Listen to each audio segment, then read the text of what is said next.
What if Hollywood's biggest disasters weren't just bad movies, but billion-dollar warning signs everyone ignored?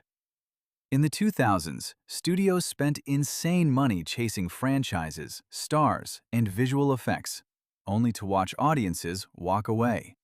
Today, we're counting down the box office bombs that didn't just flop. They embarrassed studios, damaged careers, and changed Hollywood's risk-taking forever. And one failure was so brutal, it helped bury an entire animation era. Number 20. Monkeybone, 2001. A cartoon nightmare walked into cinemas, and almost nobody followed it back out. Monkeybone, in 2001, had everything that should have made it unforgettable. Brendan Fraser at the height of his charm, Henry Selick's twisted imagination after The Nightmare Before Christmas, and a strange fantasy world packed with grotesque jokes, dream logic, and live-action chaos. But that was also the problem. The movie looked too weird for family crowds, too childish for adults, and too expensive for something so difficult to explain in one trailer. The reported budget was around $75 million, yet the worldwide gross barely crawled past $7 million. That is not just a flop. That is a studio alarm bell screaming in the dark. What makes Monkeybone fascinating is that it was not lazy. It was ambitious, handmade, bizarre, and visually fearless. But Hollywood learned a brutal lesson. Creativity without a clear audience can become a financial crime scene. Today, it feels like a cult curiosity, but at the time, it was a fantasy funeral. In hindsight, its weirdness became its only surviving asset. But weirdness was no protection from empty seats. Number 19. Driven, 2001. The engine roared, the editing screamed, and the audience quietly hit the brakes.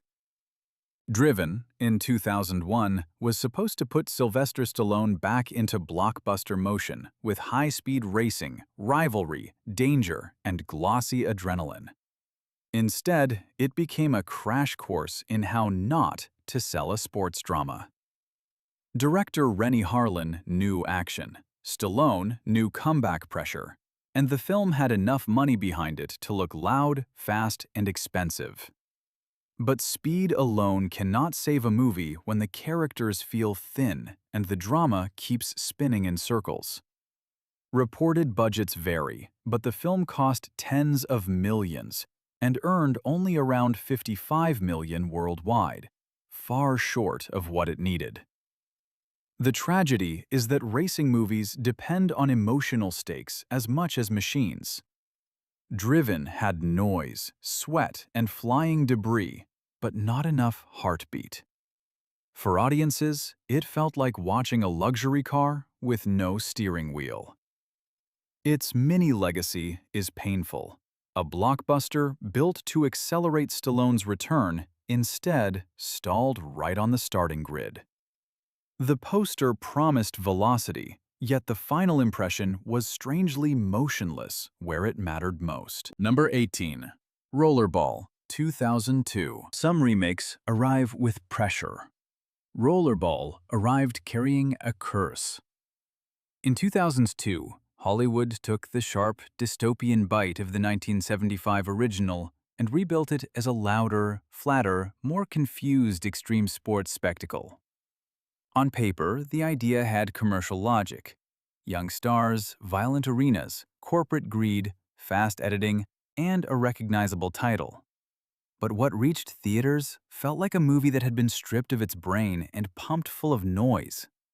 The original Rollerball had something to say about power and entertainment. The remake seemed more interested in helmets, explosions, and attitude. With a reported $70 million budget and only about $26 million worldwide, it became a costly lesson in misunderstanding your own source material. Even worse, it landed during a period when audiences were growing smarter about remakes. They wanted either respect or reinvention, not confusion. Rollerball did not just flop. It proved that nostalgia can backfire when the new version forgets why the old one mattered. This was not a reboot. It was a warning. The crowd did not reject the game. They rejected the empty spectacle wearing its name. Number 17. A Sound of Thunder, 2005. A dinosaur steps on one butterfly, and somehow Hollywood steps on its own investment. A Sound of Thunder, in 2005, had a brilliant science fiction hook from Ray Bradbury. Time travelers change one tiny thing in the past and return to a world collapsing into chaos. That premise should have been cinematic gold. Instead, the film became infamous for looking unfinished, feeling outdated, and arriving like a relic from a production disaster no one had managed to rescue. It reportedly cost around $80 million, but made only about $12 million worldwide. That gap alone tells the story, but the deeper issue was trust. Audiences can forgive wild science fiction if the world feels convincing. Here, the effects were heavily criticized, the pacing felt damaged, and the big ideas seemed trapped inside a movie that never had enough polish. The saddest part is that the concept still works. A better version could have been terrifying. But this version turned a classic butterfly effect nightmare into a box office cautionary tale.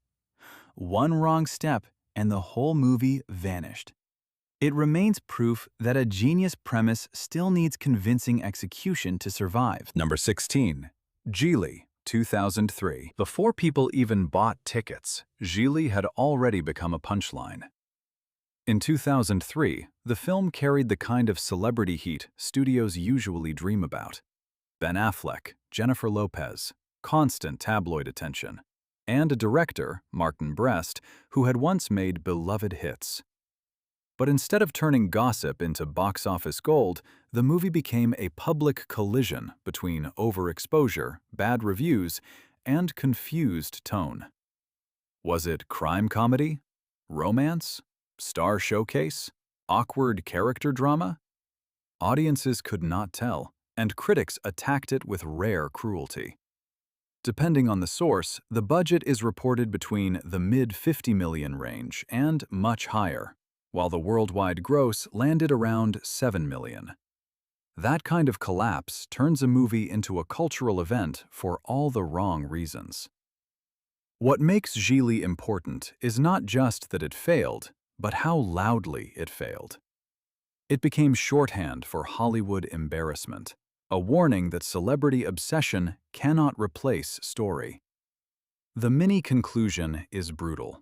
When the marketing becomes bigger than the movie better be strong enough to survive it.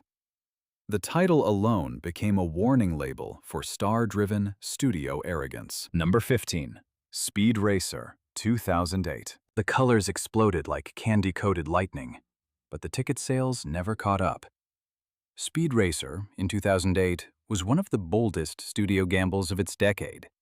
A live-action anime dream from the Wachowskis, packed with neon tracks, digital worlds, family melodrama, and pure visual excess.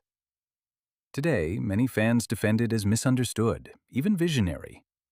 But at the time, mainstream audiences did not know what to do with it. Was it for children? Nostalgic adults? Anime fans? Action lovers? The film cost around $120 million and made roughly $94 million worldwide, before marketing costs even entered the conversation. That made its failure feel especially painful because Speed Racer was not anonymous studio filler. It had personality bursting from every frame. But personality can be dangerous when viewers cannot instantly understand the invitation. In the crowded blockbuster market, confusion is expensive. Speed Racer's legacy has softened, even improved, but its opening wound remains. Hollywood built a rainbow rocket ship, and the mass audience let it crash in slow motion. Its cult revival came later, but the opening weekend damage was already permanent. Number 14. Poseidon, 2006. A giant wave hit the ship, but the real disaster happened at the box office. Poseidon, in 2006, had the kind of premise studios love because everyone understands it in 5 seconds. Luxury liner flips over, survivors fight upward, water rises, time runs out. Wolfgang Petersen had proven he could handle ocean panic with The Perfect Storm, and the production looked enormous. But enormous was exactly the problem. With a reported budget around $160 million, Poseidon needed to feel like an event. Instead, many viewers saw it as a glossy remake of a story their parents already knew. It made about $182 million worldwide, which sounds respectable until you remember theaters keep a large share and marketing costs can be massive. The film reportedly lost tens of millions after all costs. Its flaw was not the spectacle, it was the emptiness around it. Disaster movies work when audiences care who survives. Poseidon had water, fire, and collapsing metal, but not enough emotional weight. The ship overturned. The investment sank deeper. For a survival thriller, it forgot the survival of its own budget. Number 13. Evan Almighty, 2007. Only Hollywood could turn Noah's Ark into one of the most expensive comedy lessons ever filmed. Evan Almighty, in 2007, arrived as a spiritual follow-up to Bruce Almighty, but without Jim Carrey in the lead role. Steve Carell was hugely popular, the family-friendly hook was easy to market, and the ark-building spectacle gave the studio a massive visual centerpiece. Yet comedy is one of the riskiest genres to inflate. When a joke costs too much, every laugh has to carry the weight of a blockbuster. Evan Almighty reportedly cost around $175 million and made about $174 million worldwide, which meant it fell far short once marketing and theater splits were counted. The movie was not hated the way some disasters are. It was simply too expensive for its own gentle tone. That is what makes it so revealing. A modest family comedy might have survived. A mega-budget miracle comedy needed divine numbers. Instead, Hollywood learned that bigger sets do not automatically make bigger laughs. The Ark floated, but the finances flooded. Number 12. Battlefield Earth, 2000. This was not just a flop. It became a monument to bad judgment. Battlefield Earth in 2000 arrived with John Travolta's passion behind it, a huge science fiction world, and the confidence of a franchise starter. What audiences got was a strange, tilted, aggressively awkward film that critics quickly turned into a public target. The story, based on L. Ron Hubbard's novel, imagined humanity enslaved by alien rulers in the year 3000. But instead of feeling epic, it often felt cartoonish in the wrong way. The reported budget was around $73 to $80 million, while worldwide box office stopped below $30 million. Even more damaging was the reputation. Some movies flop quietly. Battlefield Earth became a symbol. It was mocked in reviews, award shows, and later retrospectives as one of the worst major studio sci-fi releases of its time. The deeper lesson is merciless. Ambition does not protect a film from ridicule. If the audience starts laughing at the world instead of entering it, the empire collapses before the sequel can even be imagined. Its failure did not fade. It became part of Hollywood folklore. Number 11. Sahara, 2005. Buried treasure, desert chases, movie stars, and lawsuits. Sahara had the ingredients of a hit and the paperwork of a disaster. In 2005, this Matthew McConaughey adventure tried to launch a Dirk Pitt franchise from Clive Cussler's novels, mixing treasure hunting, war history, comedy, and globe-trotting action. It looked like Hollywood's answer to Indiana Jones for a new generation. But behind the fun surface was a ballooning budget, complicated production history, and expensive expectations. Budget reports vary, often landing between $130 and $160 million, while the worldwide gross was around $119 to $122 million. For many movies, that number would sound strong. For Sahara, it was not enough. The result was no franchise, no sequel, and a long aftertaste of legal drama around the adaptation. The movie itself still has fans because it moves with charm and old-fashioned energy.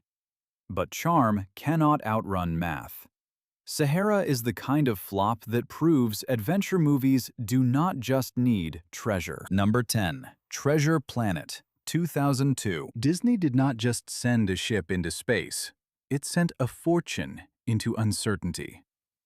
Treasure Planet, in 2002, was one of the studio's most ambitious animated swings, transforming Treasure Island into a sweeping space adventure with hand-drawn artistry blended with digital scale. Visually, it was gorgeous. Creatively, it was daring. Financially, it became a warning flare. The film cost around $100 million or more, depending on the estimate, and earned roughly $110 million worldwide, far below what a major Disney animated feature needed after marketing and distribution costs. Its timing hurt too. Audiences were moving toward computer animation, while traditional animation was losing its commercial dominance. Treasure Planet was not a bad movie. That is what makes the failure sting. It had imagination, music, adventure, and emotional sincerity. But the marketplace had shifted under Disney's feet. The mini-conclusion is almost tragic. Sometimes a film can be beautiful, sincere, and expensive, yet still arrive at the wrong cultural moment. Treasure Planet did not lack stars. Number 9. Supernova, 2000. Some movies are born troubled, but Supernova looked like it was sending distress signals before audiences even saw the trailer. This sci-fi thriller had space horror, a dangerous rescue mission, a mysterious stranger, and a cast led by James Spader and Angela Bassett. On paper, that sounds like the kind of dark, stylish genre movie that could pull in fans of Alien and Event Horizon. But behind the scenes, Supernova became a production nightmare, with director Walter Hill reportedly leaving the project, major reshoots, heavy studio interference, and a final cut that felt stitched together rather than fully alive. The reported budget was around $90 million, yet the movie earned only about $15 million worldwide. That is not just a disappointment. That is a cosmic collapse. The tragedy is that the ingredients were there: a doomed spaceship, psychological tension, body horror, and a dangerous alien artifact could have made Supernova a cult classic from day one. Instead, it became a warning about what happens when studios lose confidence halfway through the mission. Audiences could sense the confusion. Critics attacked the story, the effects, and the lack of suspense. In the end, Supernova did not explode with impact. Number 8. Town & Country, 2001. This was supposed to be an elegant adult comedy, but it became one of Hollywood's most expensive midlife crises. Town & Country brought together Warren Beatty, Diane Keaton, Goldie Hawn, Gary Shandling, and a polished upper-class setting that should have attracted older audiences looking for witty relationship chaos. But behind the glossy surface was a production spiraling out of control. The film became infamous for delays, rewrites, reshoots, and a budget that reportedly climbed far beyond what a romantic comedy of this kind could ever justify. By the time it reached theaters, the moment had passed, the buzz had curdled, and audiences were not interested. The film cost around $90 million by some estimates and earned only about $10 million worldwide. That is the kind of number that makes studio executives stare silently at spreadsheets. What makes Town & Country so fascinating is that it did not fail because of explosions, bad effects, or franchise fatigue. It failed because Hollywood treated a small, human comedy like a giant event movie. The cast had prestige, but prestige could not rescue a project that felt delayed, expensive, and oddly weightless. Number 7. Stealth, 2005. The plane was invisible, but the financial damage was impossible to hide.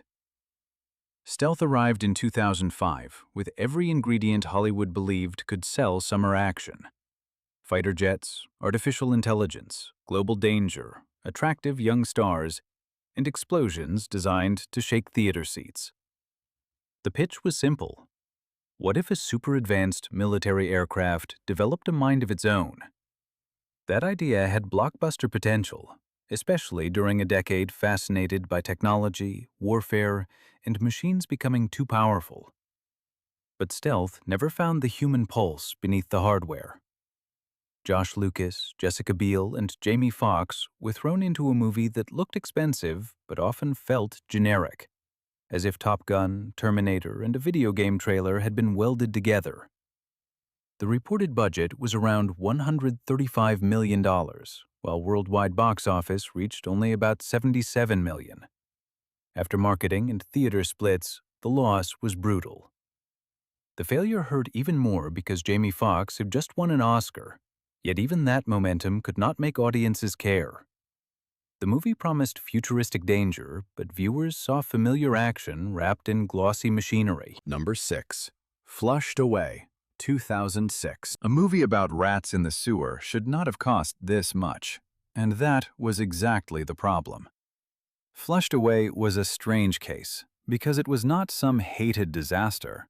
It had charm, comedy, British energy, and the Aardman spirit behind Wallace and Gromit. But the film also marked a risky transition. Instead of classic stop-motion, it used computer animation, designed to imitate Aardman's handmade style. That made it visually interesting, but also extremely expensive. The reported budget was around $149 million, and the worldwide gross landed around $178 million. To casual viewers, that might sound successful, but once marketing costs and distribution splits are counted, it was not enough. Because theaters keep roughly half the ticket sales, the studio only saw about $89 million of that return. When you add a massive global marketing campaign to the $149 million budget, the math became a catastrophic loss, permanently ending the DreamWorks-Aardman partnership. The deeper issue was identity. Flushed Away looked like Aardman, but did not quite feel like the old handmade magic audiences associated with the studio. It also competed in an animation marketplace that was becoming crowded, fast, and brutally competitive. Number 5. The Alamo, 2004. Hollywood rebuilt history on a massive scale, then watched audiences stay home. The Alamo, in 2004, was designed as a sweeping historical war drama about sacrifice, legend, and American memory. With Billy Bob Thornton, Dennis Quaid, Jason Patric, elaborate sets, and a serious tone, it looked like a prestige epic that wanted both awards attention and box office respect. But the film entered dangerous territory from the start. Historical epics need urgency, emotional clarity, and a reason for modern audiences to care beyond the textbook version. The Alamo struggled with pacing, tone, and marketing. It was neither explosive enough for action crowds nor intimate enough for drama lovers. The reported budget was around $107 million, while worldwide box office reached only about $26 million. That is a catastrophic gap. What makes the failure sharper is that the movie was not made cheaply or carelessly. It tried to be respectful, grand, and thoughtful. But respect alone does not fill theaters. Audiences in the 2000s were not rushing to see a long, somber historical war film without major youth appeal or blockbuster energy. The result was a movie that looked important, but felt commercially stranded. Number 4. The Adventures of Pluto Nash, 2002. Few flops became legendary as quickly as Pluto Nash, because the numbers looked almost fictional. Eddie Murphy was one of the most bankable comedy stars of his era, and the idea of placing him in a futuristic moon colony should have sounded like a wild commercial swing. A space nightclub owner, lunar gangsters, sci-fi comedy, flashy sets, and a major star. That should have been marketable. Instead, The Adventures of Pluto Nash became one of the most infamous box office disasters of the decade. The film reportedly cost around $100 million and earned only about $7 million worldwide. That is not a flop. That is an industry horror story. The problem was not simply that audiences rejected it. The movie had reportedly sat on the shelf before release, which is often a sign that studio confidence has collapsed. By the time it arrived, the marketing felt weak, the reviews were harsh, and viewers sensed they were being offered leftovers from a troubled production. Murphy's energy could not rescue a script that felt undercooked and a world that looked expensive without feeling alive. Pluto Nash is fascinating because it represents the danger of believing a star can sell anything. In the 2000s, Hollywood was learning that audiences were becoming less forgiving. Number 3. Final Fantasy: The Spirits Within, 2001. This was not just a movie. It was a technological gamble that tried to predict the future too early. Final Fantasy: The Spirits Within arrived in 2001 as an ambitious, photorealistic, computer-animated sci-fi epic. Square Pictures wanted to prove that digital actors could carry emotional, cinematic storytelling on a massive scale. The film looked expensive, serious, and unlike most animation of the era. But that became part of the problem. It was attached to the Final Fantasy name, yet it did not give many fans what they expected from the games. At the same time, mainstream audiences were unsure whether they were watching animation, live action, video game cinema, or something in between. With a reported budget around $137 million and a worldwide gross of about $85 million, the financial loss was devastating. The failure contributed to the collapse of Square Pictures, making this one of the rare flops that did not just damage a studio division, it helped end one. What makes it historically important is that its ambition was real. The technology was advanced, the visual goal was bold, and the dream of digital performers would continue in Hollywood for years. Number 2. Titan AE, 2000. The future of animation was supposed to launch here, but the ship exploded before it reached orbit. Titan AE came in 2000 as an animated sci-fi adventure with a darker tone, teenage attitude, planet-destroying stakes, and a script connected to major creative names, including Joss Whedon. It wanted to be something different from the cheerful musical animation audiences knew from Disney. The movie blended traditional animation with computer-generated visuals and aimed for older kids and teens, a market Hollywood kept chasing but rarely understood. The trouble was that Titan AE arrived in an identity crisis. Too mature for young children, too animated for some adults, and too expensive for a niche audience, it struggled to find its crowd. The reported budget was around $75 million, but the worldwide box office reached only about $37 million. The loss was severe, and the impact was even bigger. Fox Animation Studios shut down soon after. That gives Titan AE a haunting legacy. It was not just a failed movie. It was the last signal from a studio trying to compete in a changing animation war. The tragedy is that the film had imagination, energy, and scale, but ambition without market clarity can become fatal. Number 1. Sinbad, Legend of the Seven Seas, 2003. The most painful disasters are not always the worst movies. Sometimes they are the ones that arrive beautifully made and still get buried by history. Sinbad, Legend of the Seven Seas, in 2003, was DreamWorks Animation's grand 2D adventure starring the voices of Brad Pitt, Catherine Zeta-Jones, Michelle Pfeiffer, and Joseph Fiennes. It had sea monsters, mythic danger, hand-drawn spectacle, and the kind of swashbuckling energy that once powered animated hits. But the marketplace had changed. Computer animation was becoming the future.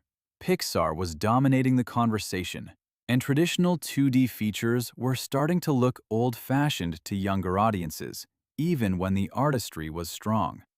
Sinbad reportedly cost around $60 million before marketing and earned about $80 million worldwide, But estimates of its total loss climbed far higher once distribution and promotional costs were considered. DreamWorks took a staggering $125 million write-down on the film. It wasn't just a flop, it was the financial nail in the coffin for traditional 2D animation at the studio, forcing a total pivot to the CGI era. That is why Sinbad sits at number 1. Hollywood loves selling success, but these flops reveal something far more addictive. The moment confidence turns into catastrophe. From broken franchises to careers bruised by bad bets, the 2000s proved money cannot buy audience love. Which disaster shocked you most?